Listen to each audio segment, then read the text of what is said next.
यथा सांगरे कर्म तेही घडेना, घडे धर्म ते पुण्य गाठी पडेना। दया पाहता सर्वभूती असेना, फुकाचे मुखी नाम तेही वसेना। मनुष्याच्या हातून यथासांग कर्म घडत नाही.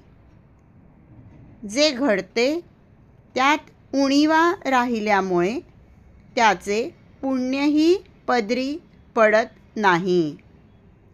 तसेच त्याच्या मनात अंतःकरणामध्ये प्राणिमात्रांबद्दल दयाही नसते आणि फुकटचे असलेले रामनाम पण तेही मनुष्याला मुखाने घेता येत नाही.